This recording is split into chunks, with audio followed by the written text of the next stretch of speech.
വിശ്വാസ വെളിച്ചത്തിൻ്റെ പുതിയ എപ്പിസോഡിലേക്ക് ഗുഡ്നസ് ടി വിയുടെ എല്ലാ മാന്യപ്രേക്ഷകരെയും ഹൃദയപൂർവ്വം സ്വാഗതം ചെയ്യുന്നു. കത്തോലിക്ക വിശ്വാസ സത്യങ്ങളെ catechism of the Catholic church എന്ന സാർവത്രിക മതബോധന ഗ്രന്ഥത്തിൻ്റെ അടിസ്ഥാനത്തിൽ ലളിതമായി വ്യാഖ്യാനിച്ച് പ്രായഭേദമന്യേ വിശദീകരിച്ചു കൊടുക്കുന്ന ഒരു പ്രോഗ്രാമാണിത്. ആലുവ സെയിൻറ്റ് ജോസഫ് പൊന്തിഫിക്കൽ സെമിനാരിയിലെ ദൈവശാസ്ത്ര അധ്യാപകനും പ്രശസ്ത ഗ്രന്ഥകാരനും വാഗ്മിയുമായ ഡോക്ടർ വിൻസെൻ്റ് പുണ്ടോളാച്ചനാണ് നമുക്ക് വേണ്ടി ഇത് വിശദീകരിക്കുന്നത്. അച്ഛനെ പ്രോഗ്രാമിലേക്ക് ഹൃദ്യമായി സ്വാഗതം ചെയ്യുന്നു. Thank you. 10 പ്രമാണങ്ങളിലൂടെയുള്ള യാത്രയിൽ നമ്മൾ 2 പ്രമാണങ്ങൾ വിശദമായി ചർച്ച ചെയ്ത് കഴിഞ്ഞു. ഇന്ന് 3ാമത്തെ കൽപ്പനയിലേക്ക് പ്രവേശിക്കുകയാണ്. പുറപ്പാടിൻ്റെ പുസ്തകത്തിൽ സാബത്ത് വിശുദ്ധമായി ആചരിക്കണം എന്ന് പറയുന്നു. തിരുസഭയുടെ കൽപ്പനയിൽ ഞായറാഴ്ച ആചരണത്തെക്കുറിച്ച് പറയുന്നു. കർത്താവിൻ്റെ ദിവസം ഞായറാഴ്ച.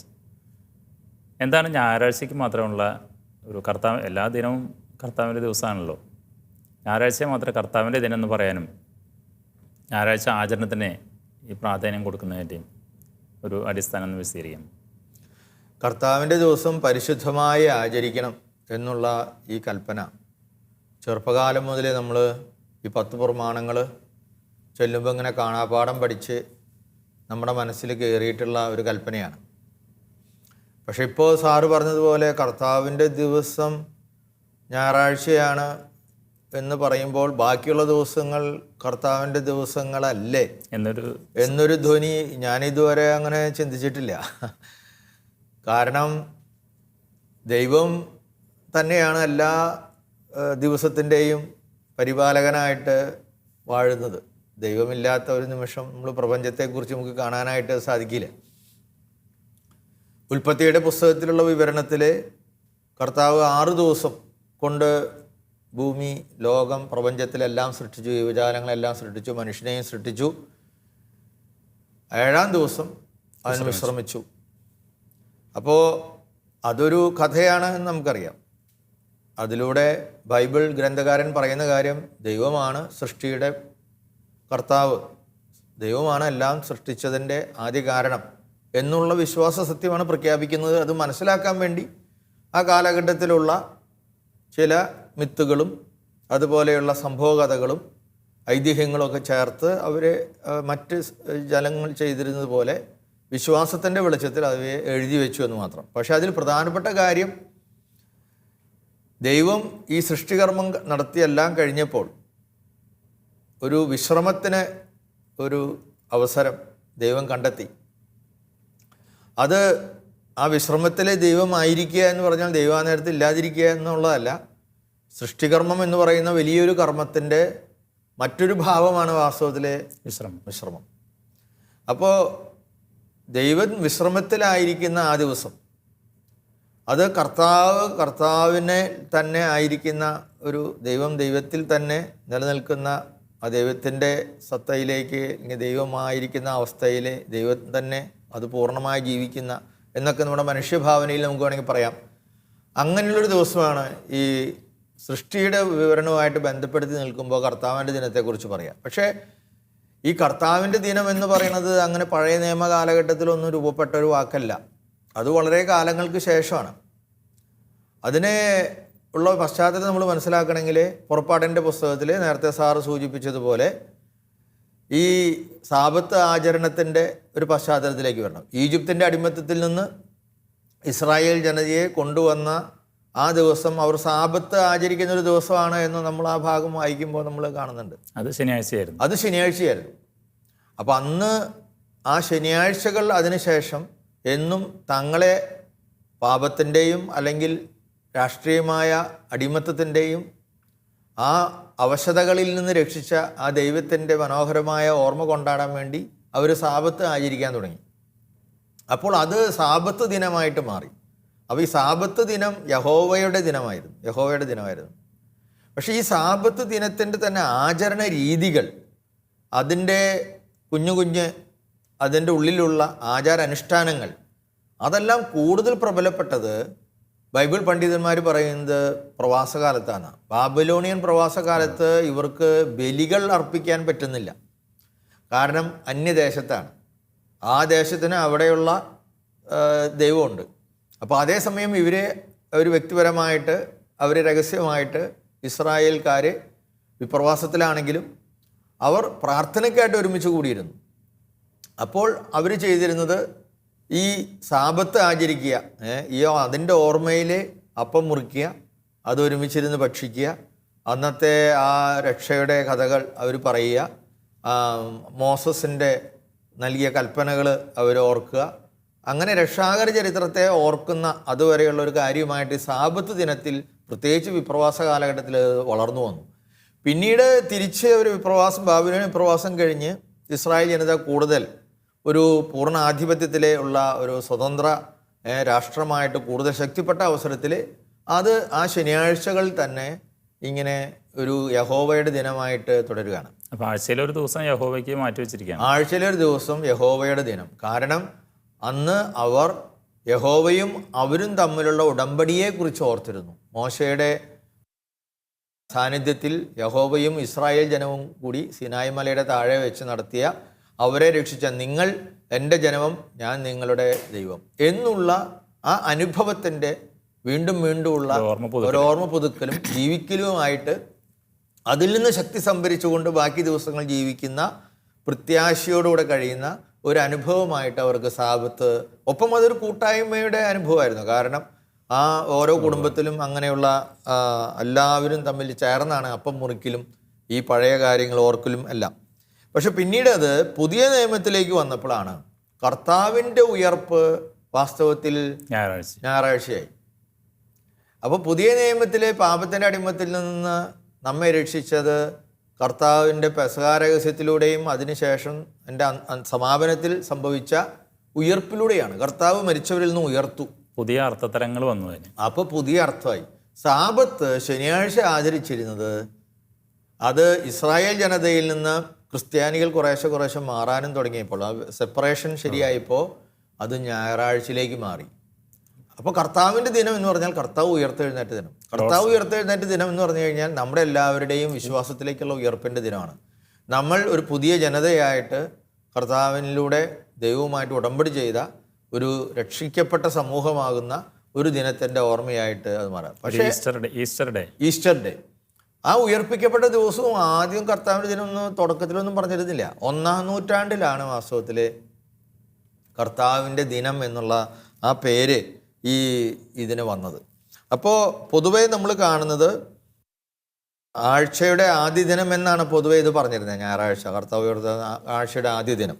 ആ ദിനം മുതൽ ഇനി നമ്മുടെ ഉത്ഥാനം വരെ നമ്മൾ മരിച്ച് നമ്മളും ഉയർത്ത് ദൈവത്തിൽ ഒന്നാകുമ്പോൾ നമ്മളും ദൈവം ഒന്നാകുന്ന ആ ഒരു ദിനമുണ്ടല്ലോ, ആ ദിനത്തിൻ്റെ സ്മരണയിൽ ജീവിക്കാൻ നമ്മളെ സഹായിക്കുന്ന ദൈവത്തിൻ്റെ രക്ഷാകര പ്രവർത്തനങ്ങളെ മുഴുവൻ ഓർത്ത് സ്തുതി ചൊല്ലുന്ന മനോഹരമായ വളരെ ആഴമുള്ള ഒരർത്ഥമാണ് വാസ്തവത്തിൽ കർത്താവിൻ്റെ ദിനം. അതിൻ്റെ അർത്ഥം ബാക്കിയുള്ള ദിവസങ്ങളിൽ കർത്താവില്ല എന്നൊന്നുമല്ല, കർത്താവ് ചരിത്രത്തിലൂടെ യാത്ര ചെയ്യുന്നുണ്ട് ഓരോ നിമിഷവും നമ്മുടെ. അപ്പോൾ അതുകൊണ്ട് ഈ പുതിയ നിയമത്തിൽ വന്നപ്പോൾ ഉത്ഥിതരാകാൻ പോകുന്ന നമ്മൾ, ഉത്ഥിതനായ ക്രിസ്തുവും എല്ലാ വിശ്വാസ സമൂഹവും എല്ലാ മനുഷ്യരും എല്ലാവരും കൂടി ദൈവത്തിലായിരിക്കുന്ന ഒരു ദിനത്തിൻ്റെ ഓർമ്മയായിട്ട് അത് കുറേശ്ശെ ഡെവലപ്പ് ചെയ്യാണ്. സ്വർഗോന്മുഖ ലക്ഷ്യം അതിനുണ്ട്. അപ്പോൾ ഈ പെസഹായുടെ ഉടമ്പടിയും എല്ലാ കാര്യങ്ങളും അതിൽ നിന്ന് നമ്മൾ ഓർക്കുന്നു. പിന്നെ തിരുസഭയുടെ കൽപ്പനയിൽ ഞായറാഴ്ചയും തിരുനാളുകളും വിശുദ്ധമായി ആചരിക്കണമെന്ന് പറയുമ്പോഴേ ഒരു ഞായറാഴ്ച കടം തീർക്കുക എന്നുള്ളൊരു ചൊല്ല് തന്നെ മലയാളത്തിൽ രൂപപ്പെട്ടിട്ടുണ്ട്. ഇന്ന് ഞായറാഴ്ച തന്നെ പള്ളിയിൽ പോയില്ലേ, കുർബാന കണ്ടില്ലേ എന്നൊക്കെ ചോദിക്കുന്ന ഞായറാഴ്ച കടം തീർക്കുക എന്ന് പറയുന്ന ഒരു ചൊല്ല് ചില പ്രാദേശികമായിട്ട് ഞാനും എൻ്റെ നാട്ടിലൊക്കെ നീ പള്ളി പോയില്ലേ, ഞായറാഴ്ച കടം തീർത്തില്ലേ എന്നൊക്കെ ചോദിക്കുന്നത്. എന്തോ ഒരു കടം ചെയ്ത് കുർബാന കണ്ടില്ലേ, അപ്പോൾ അത് കുർബാന കണ്ട് കടം തീർക്കുക എന്നുള്ള, അത് കാണുക എന്നുള്ളതല്ല, അത് ശരിക്കും കുർബാന അർപ്പിക്കുക, അതിൽ പങ്കുകാരാകുക എന്നുള്ളതാണ് യഥാർത്ഥത്തിൽ. അത് ഈ പാരമ്പര്യം വരാനായിട്ട് കൂടുതൽ അപ്പസ്തോലികമായ കാലഘട്ടം മുതൽ ഇതുണ്ട്. ഈ അടുത്ത നാളിലൊന്നും സഭ മുന്നോട്ട് വെച്ച ഒരു കൽപ്പനയല്ല തിരുസഭയുടെ 5 കൽപ്പനകളിലുള്ള ഈ ഞായറാഴ്ചയുടെ ആചരണം. അപ്പസ്തോലിക പാരമ്പര്യത്തിൽ തന്നെ അതുണ്ട് എന്ന് പറയാൻ കാരണം കൊറിന്തോസുകാർക്ക് എഴുതിയ 1-ാം ലേഖനത്തിലെ വിശുദ്ധ പൗലോസ് ആഴ്ചതോറും അത് ഇങ്ങനെ പറയുന്നു. 16-ാം അധ്യായത്തിലെ 2-ാം വാക്യത്തിൽ നമ്മളിങ്ങനെ വായിക്കുകയാണ്: ഞാൻ വരുമ്പോൾ പിരിവൊന്നും നടത്താതിരിക്കുന്നതിന് നിങ്ങൾ ഓരോരുത്തരും കഴിവിനനുസരിച്ചുള്ള തുക ആഴ്ചയിലെ ആദ്യ ദിവസം നീക്കി വെക്കണം. ഞാൻ വരുമ്പോൾ അത് പിന്നീട് കളക്ട് ചെയ്തോളാം. അപ്പോൾ അന്നും കർത്താവിൻ്റെ ദിനം ആയിട്ടില്ല വാക്ക്. അന്നും അപ്പസ്തോലിക പാരമ്പര്യത്തിൽ ആദ്യം എഴുതുന്നത് ആദ്യ ദിനം, ആഴ്ചയിലെ ആദ്യ ദിനത്തിൽ അവർ ഒരുമിച്ച് കൂടിയിരുന്നു. അവരന്നൊരു കളക്ഷൻ എടുത്തിരുന്നു. ദാരിദ്ര്യമുള്ള ആളുകളെ സഹായിക്കാനായിട്ട് അവരത് സംഭരിച്ചു വെച്ചിരുന്നു. അവ വേറെ സഭകളിലേക്ക് ആവശ്യമുള്ളവർക്ക് ഇത് കൊടുത്തുവിട്ടിരുന്നു എന്നുള്ള സൂചനകളെല്ലാം നമുക്ക് ഇതിൽ കിട്ടുകയാണ്. സ്പിരിച്വൽ ഷെയറിങ് അതിൽ നടക്കുകയാണ്. അത് 1-ാം നൂറ്റാണ്ടിൻ്റെ അവസാനമായപ്പോഴേക്കും ഇത് കർത്താവിൻ്റെ ദിനമായി ആ വാക്കായി മാറുകയാണ് ചെയ്തത്. ഹെബ്രായർക്ക് എഴുതിയ ലേഖനത്തിൽ നമ്മൾ ഇതുപോലെ ഇതിനെക്കുറിച്ചുള്ള പരാമർശം കാണുന്നുണ്ട്. ഹെബ്രായർക്ക് എഴുതിയ ലേഖനം 10-ാം അധ്യായം 25-ാം വാക്യത്തിൽ നമ്മളിങ്ങനെയാണ്, കുറേ കൂടി വ്യക്തമാണ് അവിടെ വായിക്കണം: ചിലർ സാധാരണയായി ചെയ്യാറുള്ളത് പോലെ നമ്മുടെ സഭായോഗങ്ങൾ നാം ഉപേക്ഷിക്കരുത്. അതായത് അപ്പോൾ തന്നെ ആദിമസഭയിൽ തന്നെ കുറച്ച് കഴിഞ്ഞപ്പോൾ തന്നെ ചില ആളുകളൊക്കെ ഞായറാഴ്ചകളിൽ ഈ നേരത്തെ പറഞ്ഞ കൂടി വരവിൽ സ്കൂട്ടായി തുടങ്ങി, തണ്ടായി തുടങ്ങി. അപ്പോൾ എന്നാണ് നമുക്ക് അതിൽ നിന്ന് മനസ്സിലാകുന്നത്. മാത്രമല്ല, ആ ദിനം അടുത്തു വരുന്നത് കാണുമ്പോൾ നിങ്ങൾ പരസ്പരം കൂടുതൽ കൂടുതൽ പ്രോത്സാഹിപ്പിക്കുകയും വേണം.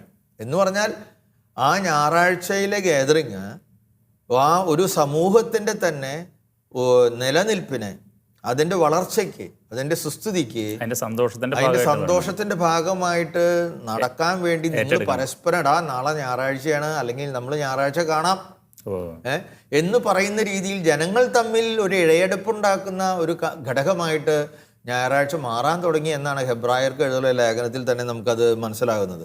അതിനെക്കുറിച്ച് സഭാപിതാക്കന്മാരുടെ പിന്നീട് ആദ്യത്തെ 2-3 നൂറ്റാണ്ടുകളിലുള്ള സഭാപിതാക്കന്മാരുടെ റൈറ്റിങ്സിൽ ഇത് മനോഹരമായിട്ട് കാണുന്നുണ്ട്. നമ്മുടെ സാർവത്രിക മതബോധന ഗ്രന്ഥം അത് അതേപോലെ കോട്ട് ചെയ്തിട്ടുമുണ്ട്. ഈ സെർമോൻ ദി ദൊമിനിക്ക, ഞായറാഴ്ചകളിലെ ആ ദിവസത്തിലെ ഉള്ള ഇതിനെക്കുറിച്ച് അതെങ്ങനെയാണ് അതിൽ പറയുന്നത്: നേരത്തെ ദേവാലയത്തിൽ വരിക, കർത്താവിനെ സമീപിക്കുകയും നിങ്ങളുടെ പാപങ്ങൾ ഏറ്റുപറയുകയും ചെയ്യുക, പ്രാർത്ഥനകൾ വഴി പ്രായശ്ചിത്തം ചെയ്യുക. അപ്പോൾ ഇതൊക്കെ വായിക്കുമ്പോൾ നമുക്ക് 1-2 നൂറ്റാണ്ടിൽ എങ്ങനെയാണ് ഞായറാഴ്ച ആചരണം നടന്നിരുന്നത് എന്ന് നമുക്ക് മനസ്സിലാവും. അപ്പോൾ ആദ്യം തന്നെ കർത്താവിൻ്റെ പക്കലേക്ക് പുലർച്ചെ വരണം, നമ്മുടെ പാപങ്ങൾ കുമ്പസാരിക്കണം, ഏറ്റുപറയണം. അന്ന് വ്യക്തിപരമായ കുമ്പസാരത്തിലൊന്നും എത്തിയിട്ടില്ല, പരസ്യമായൊക്കെ പറയുന്ന ഒരു കാര്യമാണ്. കർത്താവിനെ സമീപിക്കുക, പിന്നെ പ്രാർത്ഥനകൾ വഴി അതിനു വേണ്ട പ്രായശ്ചിത്തം ചെയ്യണം, വിശുദ്ധവും ദൈവികവുമായ ആരാധനയിൽ സന്നിഹിതനായിരിക്കുക, നിൻ്റെ പ്രാർത്ഥന പൂർത്തിയാക്കുക, സമൂഹത്തെ പിരിച്ചു വിടുന്നത് വരെ പുറത്തു പോകാതിരിക്കുക. അപ്പോൾ ഈ ആരാധനയിൽ വാസ്തവത്തിൽ അപ്പം മുറിക്കലുണ്ട്, വചന ശുശ്രൂഷയുണ്ട്, ഇത് രണ്ടും ഉണ്ട്. അപ്പോൾ ഇങ്ങനെ അതിന് ശേഷം പിന്നീട് എല്ലാവർക്കും ഒരു വിരുന്ന്, ഇത് കഴിഞ്ഞിട്ടേ നിങ്ങൾ പോകാവൂ എന്ന് പറഞ്ഞിരിക്കുകയാണ്. അപ്പോൾ അതിൻ്റെ അർത്ഥം 1-2 നൂറ്റാണ്ടുകളിലൊക്കെ തന്നെ ഈ ഞായറാഴ്ച ആചരണം ഒരു ക്രൈസ്തവ സമൂഹത്തിൻ്റെ അനിവാര്യമായ ജീവിതത്തിൻ്റെ നിലനിൽപ്പിൻ്റെ ഭാഗമായിട്ട് മാറിയിരുന്നു എന്നാണ് നമുക്ക് ഈ ഹെബ്രായർക്ക് എഴുതിയ ലേഖനവും. ചില സഭകളിൽ ഇപ്പോഴും ഞായറാഴ്ച ഈ കുർബാന കഴിഞ്ഞിട്ടുണ്ടെങ്കിൽ ഒരു വിരുന്ന് നടത്തുന്ന ഒരു പരിപാടിയുണ്ട്. തീർച്ചയായിട്ടും ഉണ്ട്. ഞാൻ യൂറോപ്പിലായിരുന്നപ്പോൾ അവിടെ എല്ലാ ഞായറാഴ്ചകളിലും ഒരു ചെറിയ ഒരു എന്തെങ്കിലും ജ്യൂസോ എന്തെങ്കിലും ചില കേക്കിൻ്റെ കഷ്ണങ്ങളോ അല്ലെങ്കിൽ ചില ബിസ്ക്കറ്റ്സ്, ചില പ്രത്യേകമായ ഫീസ്റ്റിങ്, അവിടെ ഭക്ഷണത്തിൻ്റെ ഭാഗമായിട്ട് വളരെ ലൈറ്റായിട്ടുള്ള ചിലപ്പോൾ വൈനുകളോ അല്ലെങ്കിൽ ലോക്കൽ ഇതൊക്കെ ഉണ്ടാവും. അപ്പോൾ അത് ആ പള്ളിയുടെ മുന്നിൽ നമ്മളെ കുർബാന കഴിഞ്ഞിട്ട് അച്ഛന്മാരും 2-3 പേര് കൂടി ഒരുമിച്ചൊക്കെ ആയിരിക്കും ചിലപ്പോൾ പ്രധാനപ്പെട്ട കുർബാനയ്ക്ക് സെലിബ്രേറ്റ് ചെയ്യും. അത് കഴിഞ്ഞ് അവർ ഒരുമിച്ച് ഇങ്ങനെ ആ പാട്ട് പാടുമ്പോൾ ആ പ്രധാന കവാടത്തിൽ നിന്ന് പുറത്ത് കടന്ന് പാർവി എന്ന് പറയും ഫ്രഞ്ചിലെ, ആ മോണ്ടളം എന്ന് പറയുന്ന സ്ഥലത്ത് അവിടെ വന്ന് നിൽക്കുവാണ്. അവിടെ വന്ന് നിന്ന് ഈ ആളുകളെല്ലാം അവിടെ കൂടും. അതുപോലെ അത് കുർബാനയ്ക്ക് മുമ്പും അച്ഛൻ ചെയ്യാറുണ്ട്. എല്ലാവരെയും സ്വീകരിക്കും കൈ കൊടുത്ത്, ഓരോ വ്യക്തിയെയും. അത് കഴിയുമ്പോൾ ഇങ്ങനെ ഇവിടുന്നൊക്കെ എല്ലാവരും ഓരോരുത്തർ കൊണ്ടുവന്നിട്ടുള്ള അപ്പോൾ ആ ദിവസത്തിലാണ് അന്ന് ആ കുർബാനയിൽ അതുവരെ കാണാതിരുന്ന ആരെങ്കിലും ടൗണല്ലേ കണ്ടു കഴിഞ്ഞാൽ അവരെ കൂടി ആ കൂട്ടായ്മയിലേക്ക് സ്വീകരിക്കും, അവരെ പരിചയപ്പെടുത്തും. അപ്പോൾ ചിലപ്പോൾ അവിടെ ഒരു ബർത്ത്ഡേ ആരെങ്കിലും ഉണ്ടെങ്കിൽ ഒന്ന് കൈയടിച്ച് അയാളെ ഒന്ന്, അല്ലെങ്കിൽ വിവാഹത്തിൻ്റെ വാർഷികമാണെങ്കിൽ അത് വളരെ ഈ പറയുന്ന ഒരു അഗാപ്പെ എന്നൊക്കെ നമ്മൾ പറയുന്ന ആ ഒരു എക്സ്പീരിയൻസ് ആണ്. ഒരു സൗഹൃദമായ സദ്യയുടെ നമ്മുടെ ചില പള്ളികളിൽ ഇപ്പോൾ ഈ ഈസ്റ്ററിനും ക്രിസ്മസിനൊക്കെ അത് ചെയ്യുന്നുണ്ട്. പിന്നെ ഈ ധ്യാനങ്ങളൊക്കെ നടക്കുമ്പോൾ പലരും ചെയ്യുന്നുണ്ട്. എല്ലാ ദിവസവും കഞ്ഞിയും പയറും. ഇപ്പോൾ ഈ നോമ്പ് കാലത്ത് തന്നെ പല സ്ഥലത്തും അങ്ങനെ ചെയ്യുന്നതായിട്ട് കണ്ടു. ഞാൻ ചില പള്ളികളിലൊക്കെ ചെന്നപ്പോൾ അങ്ങനെയുള്ള സൗഹൃദങ്ങൾ ഉണ്ട്. അപ്പോൾ ഇതെല്ലാം ഇന്ന് വളരെ പഴയ കാലത്ത് നടന്നിരുന്ന നല്ലൊരു കാര്യത്തിൻ്റെ ഒരു തുടർച്ചയായിട്ട് ഇന്ന് തിരിച്ചു വരുന്ന കാര്യമാണ്. പക്ഷെ നമ്മളിവിടെ കൂടുതൽ നമ്മുടെ പ്രേക്ഷകരോട് പറയേണ്ട ഒരു പ്രധാനപ്പെട്ട കാര്യം, ഇന്ന് പലരും ഈ പ്രസംഗമൊക്കെ കഴിഞ്ഞിട്ടാണ് പള്ളിയിൽ വരുന്നത്. അതായത് ഞായറാഴ്ച കടം തീർക്കുമ്പോൾ അവരുടെ വിചാരം ആ കോൺസെക്രേഷൻ വാക്കുകൾ ചെല്ലണ നേരത്ത് ആ സമയത്തെങ്കിലും ഒന്ന് തല കാണിക്കുക എന്നുള്ളതാണ്. അത് ദൈവശാസ്ത്രപരമായിട്ടും സഭയുടെ പാരമ്പര്യം വെച്ച് നമ്മൾ നോക്കുമ്പോഴും വളരെ തെറ്റായൊരു കാര്യം. കാരണം ഈ അപ്പം മുറിക്കൽ ശുശ്രൂഷയ്ക്ക് അർത്ഥം ഉണ്ടാകുന്നത് വചന ശുശ്രൂഷയും കൂടി ഉണ്ടാകുമ്പോഴേ ഉള്ളൂ. അത് ഇപ്പോൾ നമ്മൾ അച്ഛന്മാർ പ്രസംഗിക്കുന്നത് കൊണ്ട് പലരുടെയും പ്രസംഗം നീണ്ടു പോകണു, ചിലവരുടെ അത്ര ഡെപ്ത് ഇല്ല, പിന്നെ അല്ലെങ്കിൽ അത് അത്ര ഒരു സ്റ്റാൻഡേർഡ് ഇല്ല എന്നൊക്കെ ഉള്ളതുകൊണ്ടായിരിക്കാം ചിലർ നീണ്ടു പറയുന്നു. പിന്നെ കുറേ അറിയിപ്പുകൾ ഇങ്ങനെയൊക്കെ ആയി പോയിട്ട് അതിൻ്റെ ഒരു ഇത് പോയിട്ടുണ്ട്. പക്ഷെ വാസ്തവത്തിൽ ഈ വചന പ്രഘോഷണത്തിലൊക്കെ ഇടയ്ക്ക് ജനങ്ങളുടെയും ചില ഷെയറിംഗ് ഒക്കെ ചേരുന്ന ചില രീതികൾ ഞാൻ യൂറോപ്പിലായിരിക്കുമ്പോൾ കണ്ടിട്ടുണ്ട്. നമ്മുടെ അവിടെ അങ്ങനെ അധികം അങ്ങനെ കണ്ടിട്ടില്ല. പക്ഷേ അങ്ങനെയുള്ള അവസരങ്ങളൊക്കെ വരുമ്പോൾ അത് മീനിങ് ഫുള്ളായിട്ട് സെലിബ്രേറ്റ് ചെയ്യാനായിട്ട് പറ്റുക. ഒരു പക്ഷേ ഭാവിയിൽ കുറേ നാളൊക്കെ കഴിയുമ്പോൾ ഈ സാഹചര്യങ്ങളൊക്കെ മാറുമ്പോൾ ചിലപ്പോൾ അങ്ങനെയൊക്കെ ഒന്നും. ചിലവർ പറയാറുണ്ട് ഈ അറിയിപ്പുകളൊക്കെ ഈ ടെക്നോളജിക്ക് ഡെവലപ്പ് ചെയ്യുന്ന നിലയ്ക്ക് ഇവിടെ തന്നെ പറയേണ്ട കാര്യമില്ല, വാട്സപ്പിലൂടെ. അതെ. അപ്പോൾ ഈ നമുക്കിതിൽ പ്രത്യേകിച്ച് ഓർക്കേണ്ടത് കുർബാനക്കടം തീർക്കുക എന്ന് പറയുന്നത് എന്തോ ഒരു കടമായിട്ട് തീർക്കേണ്ട കാര്യമല്ല. അത് നമ്മുടെ ഒരു അവകാശമാണ്. ഓരോ ക്രിസ്ത്യാനിയും ഞാൻ ഈ സഭയിലെ അംഗമാണെന്നും ഈ സഭയോട് ചേർന്നാണ് സ്വർഗീയ ജെറൂസലത്തേക്ക് കർത്താവിൻ്റെ ദിനത്തിലേക്ക് യാത്ര ചെയ്യുന്നതെന്നും ഞാനും ഉയർക്കേണ്ട ആളാണെന്നും നമ്മളെല്ലാവരും പരസ്പരം ബന്ധിതരായിരിക്കണമെന്നും ആ വിശ്വാസികളുടെ കൂട്ടായ്മ ജീവിക്കാനുള്ളൊരു സന്ദർഭമാണെന്നും എല്ലാം നമ്മുടെ ആളുകൾ അറിഞ്ഞിരിക്കണം. അല്ലാതെ പള്ളിയിൽ വന്നിട്ട് കുറേ പേര് പള്ളി ചിലപ്പോൾ സ്ഥലം ഉണ്ടായിട്ടും ഇല്ലാണ്ടും ഒക്കെ ചിലർ മോണ്ടോളത്ത് അതുകൊണ്ടാണല്ലോ നേരത്തെ വരണം എന്ന് പറഞ്ഞു. ചിലർ നേരെ ഓപ്പോസിറ്റ് തിരിഞ്ഞിരിക്കണേ. ഞാൻ ഈ അടുത്ത് ക്രിസ്മസിൻ്റെ ആ ദിവസങ്ങളിൽ ഒരു പള്ളിയിലെ ഏതൊരു കുർബാനയ്ക്ക് രാവിലെ ചെന്നപ്പോൾ അവിടെ മോണ്ടോളത്ത് നേരെ ഓപ്പോസിറ്റ് ഡയറക്ഷനിലേക്ക് നോക്കിയിട്ട് കുറെ ചെറുപ്പക്കാർ റോട്ടിലേക്ക് നോക്കി ഇനി ആരെങ്കിലും വരുന്നുണ്ടോ നോക്കണതായിരിക്കും.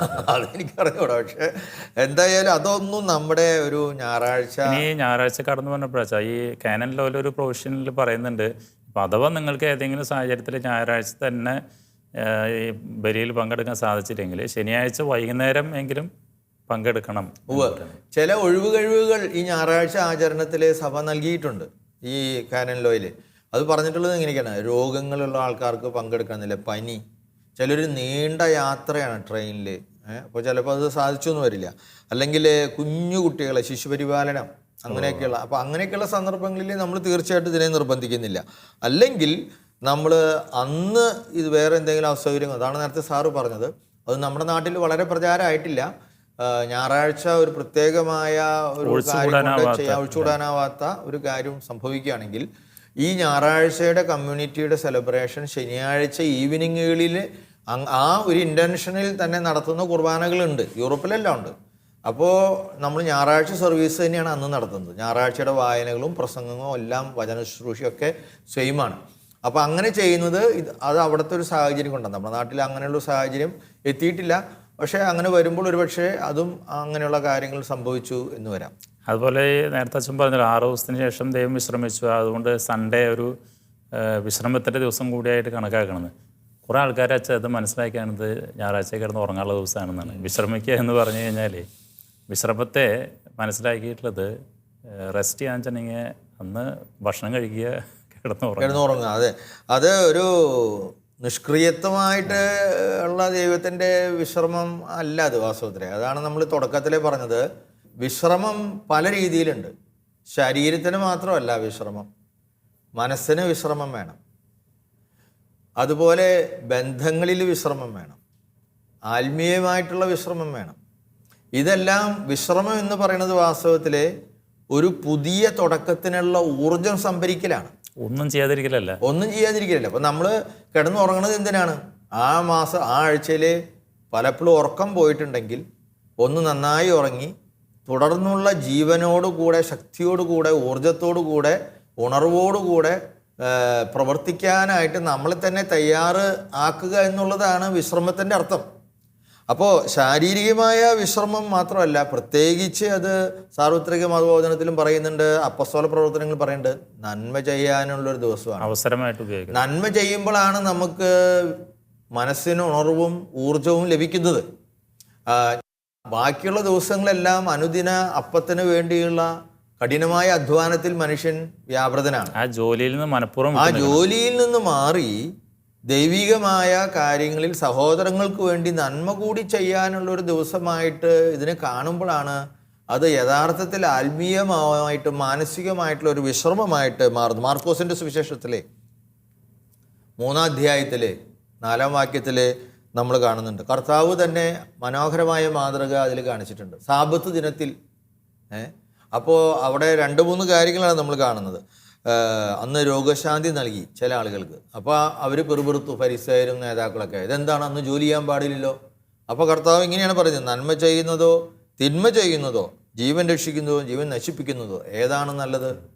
അപ്പോൾ വാസ്തവത്തിൽ നന്മ ചെയ്യുന്നത് സാബത്ത് ആചരണത്തിന് വിരുദ്ധമല്ല എന്ന് കൃത്യമായിട്ട് അവിടെ. ഇപ്പോൾ ജീവകാരുണ്യ പ്രവർത്തനങ്ങൾ നടത്തുക എന്നുള്ളത് തന്നെ ആത്മീയമായ ഒരു വിശ്രമത്തിൻ്റെ, നമുക്ക് ആഴ്ചയിൽ ബാക്കിയുള്ള ദിവസം മുഴുവൻ നമ്മൾ മറ്റ് ലൗകികമായ വ്യാപാരങ്ങളിൽ ഇടപെടുമ്പോൾ അങ്ങനെ ചെലവഴിക്കാനുള്ളത്. അതുപോലെ മാർക്കോസിൻ്റെ സുവിശേഷത്തിൽ തന്നെ 2-ാം അധ്യായത്തിലെ 23-28 ഭാഗങ്ങളിലെ ഈ വയലിലൂടെ ശിഷ്യന്മാരും യേശു നടന്നു പോകുമ്പോൾ അവർ കതിർമണികൾ ഇങ്ങനെ പൊടിച്ച് തന്നെയുണ്ട്. അപ്പോൾ അവർ പറഞ്ഞു, ഇതേ സാബത്ത് തെറ്റി, ഉമ്മുനീര് പോലും ഇറക്കാൻ പാടില്ല. അങ്ങനെയൊക്കെയുള്ള ബാഹ്യമായ ആചാരങ്ങളിൽ അതികർശനമായ നിലപാടുകൾ സ്വീകരിച്ചിരുന്ന യഹൂദ സമുദായത്തോട് കർത്താവ് പറയുകയാണ്, ദാവീദും അനുചരന്മാരും വിശന്നപ്പോൾ വാഴ്ത്തപ്പെട്ട അപ്പം തന്നെ കഴിച്ചില്ലേ? അപ്പോൾ അതല്ല അതിൻ്റെ കാര്യം. ഇപ്പോൾ മനസ്സിൻ്റെയും ശരീരത്തിൻ്റെയും വിശ്രമം എന്ന് പറയണതിൽ മനസ്സിൻ്റെ വിശ്രമം എങ്ങനെയാണ് നടക്കുക? കിടന്നുറങ്ങിയാൽ മാത്രം നടക്കൂല. ചിലപ്പോൾ ഉറങ്ങി അവസാനം ചില ആൾക്കാർ ഉറക്കത്തിൻ്റെ ക്ഷീണം മാറാൻ വീണ്ടും ഉറങ്ങേണ്ട ഗതികേട് വരുവാണ്. അത് വരരുത്. ഈ ജോലിയുടെ അടിമത്തത്തിൽ നിന്നുള്ളൊരു പിന്മാറ്റം കൂടിയുണ്ട്. ജോലിയിൽ നിന്ന് ഒന്ന് മാറി നമ്മളെ തന്നെ കണ്ടെത്തി, വീടിനെ കണ്ടെത്തി. പണ്ട് അങ്ങനത്തെ നല്ലൊരു ഇതുണ്ടായിരുന്നു, നമ്മള് സന്ദർശനം, രോഗികളെ സന്ദർശിക്കുക, അല്ലെങ്കിൽ തന്നെ ബന്ധങ്ങളിൽ തന്നെ നമ്മള് ചില അപ്പൊ എന്താ നീ വന്ന വെറുതെ ഇതിൽ പോയപ്പോൾ കയറിയതാന്ന് പറയാല്ലേ. പക്ഷെ ഇന്ന് അങ്ങനെ കയറി ചില ആൾക്കാർക്ക് ഭയമാണ്. അത് കാരണം എല്ലാവർക്കും അവരുടെ പ്രൈവറ്റ് ടൈമാണ്, പ്രൈവസി നഷ്ടപ്പെടുന്നു. ഒരുപക്ഷെ നമ്മൾ ഇതിനെക്കുറിച്ച് അടുത്ത എപ്പിസോഡിൽ നമുക്ക് പറയാനായിട്ട് സാധിക്കും. എനിക്ക് തോന്നുന്നു മാതാപിതാക്കൾ, കുടുംബം എന്നൊക്കെ പറയും. ഇപ്പോൾ നമ്മുടെ സമയം തീർന്നു പോകുന്ന ഒരു ഇതായിട്ടുണ്ട്. അപ്പോൾ അതുകൊണ്ട് നമുക്കത് അടുത്ത ഇതിൽ പറയാം. എങ്ങനെയാണ് ഈ ഞായറാഴ്ച വളരെ മനോഹരമായിട്ട് വിശ്രമം ആഘോഷിക്കാവുന്നത്, വിശുദ്ധമായിട്ടുള്ള വിശ്രമം എങ്ങനെ ആഘോഷിക്കുക എന്നുള്ളതിനെ കുറിച്ചുള്ള ചിന്തകൾ, അനുഭവങ്ങൾ, പ്രായോഗികമായ ചില കാര്യങ്ങൾ നമുക്ക് അടുത്ത എപ്പിസോഡിൽ പറയാം. ഈ കൽപ്പനയിലെ ഞായറാഴ്ച ആചരണത്തെക്കുറിച്ച് ആ പ്രിലിമിനറി സ്റ്റേജിൽ അച്ഛൻ വിശദീകരിച്ചത് പ്രേക്ഷകർക്ക് മനസ്സിലായിട്ടുണ്ടാവുമെന്ന് വിചാരിക്കുന്നു. അച്ഛന് സന്തോഷത്തോടെ നന്ദി പറയുന്നു. Thank you. വിശ്വാസ വെളിച്ചത്തിൻ്റെ ഈ എപ്പിസോഡ് കൂടെ അവസാനിക്കുകയാണ്. ഞായറാഴ്ച ആചരണത്തെക്കുറിച്ചും അതിലെ സഭയുടെ പാരമ്പര്യത്തെക്കുറിച്ചെല്ലാം അച്ഛൻ വിശദീകരിച്ചു. ഇത് ശ്രമിച്ച എല്ലാ പ്രേക്ഷകർക്കും നന്ദി പറയുന്നു. നന്ദി, നമസ്കാരം.